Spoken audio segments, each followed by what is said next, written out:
Hi friends, எல்லாருக்கும் வணக்கம். ரொம்ப நாளுக்கு அப்புறம் ஒரு வீடியோ பார்க்க போகிறோம். இது வந்து வியாழக்கிழமை தை கிருத்திகை அன்னைக்கு எடுத்த வீடியோ. கிருத்திகைனாலே முருகருக்கு தான் ரொம்ப சிறப்பான நாளாக இருக்கும். அதனால இன்றைக்கி நான் வந்து வைத்தீஸ்வரன் கோயிலுக்கு தான் போகலான்ட்டு. வைத்தீஸ்வரன் கோயில் வந்து எனக்கு ஒன்றும் புதுசு இல்லை. நான் பிறந்து வளர்ந்த ஒரே வைத்தீஸ்வரன் கோயில் தான்.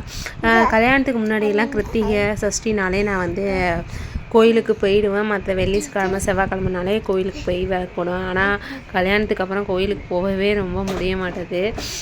அதுமாரி விரதமும் எதுவும் நிறையா எடுக்கிறதும் இல்லை. இன்றைக்கி கூட சடனாக கிளம்பி தான் கோயிலுக்கு போனேன். பிளான் பண்ணிலாம் கிளம்பலை. என்னமோ வந்து முருகர் என்னை அழைச்சிருக்காருல இருக்குது இன்றைக்கி தான் கோயிலுக்கு வரணுன்ட்டு. பிஃபோர் மேரேஜ் வந்து அடிக்கடி கோயிலுக்கு போவேன். ஆனால் ஆஃப்டர் மேரேஜ் வந்து ஒரு 2 டைம்ஸ் தான் கோயிலுக்கே வந்திருக்கேன் 4 வருஷத்தில். இன்றைக்கி தான் அழைச்சிருக்காரு முருகர். கோயிலுக்குள்ளே வந்தோடனே ஒரே பாசிட்டிவிட்டி தான். எனக்கு ரொம்ப நெகட்டிவாக தான் வந்தேன். ரொம்ப பாசிட்டிவாக இருந்துச்சு. உள்ளே வந்தோடனே முருகர் வந்து ரொம்ப அழகாக அலங்காரம் பண்ணியிருந்தாங்க. வந்து தீபார்த்தனைலாம் பார்த்துட்டு விளக்கு போட்டுட்டு கோயிலை சுற்றி வர ஆரம்பிச்சிட்டோம். கோயில் சுற்றி வரும்போது பழைய ஞாபகம்லாம் வந்துச்சு.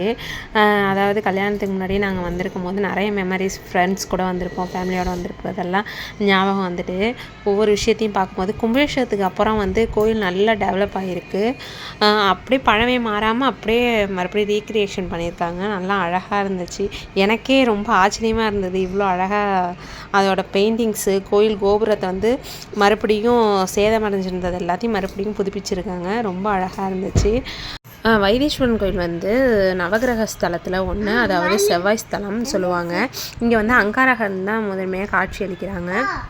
அங்காரகனுக்கு வந்து செவ்வாய்க்கிழமையில் வந்து பல வந்து அபிஷேக ஆராதனை பூஜைகள்லாம் நடக்கும். அதுக்கப்புறம் உள்ளே வந்து வைத்தியநாத சுவாமியும் தையல்நாயகி அம்மாளும் வந்து காட்சி அளிக்கிறாங்க.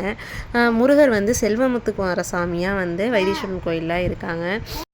வைத்தீஸ்வரன் கோயிலில் வந்து சித்திரை மாதம் வர 2வது செவ்வாய்க்கிழமை ரொம்ப விசேஷமாக இருக்கும். அன்னைக்கு வந்து புதுக்கோட்டை, காரைக்குடி இந்த மாதிரி வெளியூர்களில் உள்ளவங்க குலதெய்வக்காரங்கள்லாம் நடைப்பயணமாக வந்து அவங்களோட வேண்டுதலை வந்து நிறைவு பண்ணிட்டு போவாங்க. அது மட்டும் இல்லாமல் இந்த கோயிலில் வேறு ஒரு சிறப்பு இருக்குது. இங்கே தன்வந்திரி வந்து நோய் தீர்க்கும் ஆற்றல் கொண்ட ஒரு நாயகராக இருக்கார். அதாவது தன்வந்திரி கிட்ட வேண்டிக்கிட்டு நம்ம வந்து விபூதி வாங்கி பூசிக்கிட்டு அங்கே கோவிலில் திருச்சாண்டூர்னை கொடுப்பாங்க. அதை வாங்கி சாப்பிட்டான்னு நம்ம உடம்புல உள்ள நோய்களெல்லாம் படிப்படியாக குறைய ஆரம்பிக்கும். அது ஒரு ஐதீகமாக அந்த கோயிலில் இருக்குது. எனக்கு தெரிஞ்சதை மட்டும் நான் அந்த கோயிலோட பற்றி உங்கள்கிட்ட ஷேர் பண்ணியிருக்கேன். இன்னும் எனக்கு தெரியாதே நிறையா இருக்கலாம். நானும் இன்னும் தெரிஞ்சுக்கணும் நிறையா.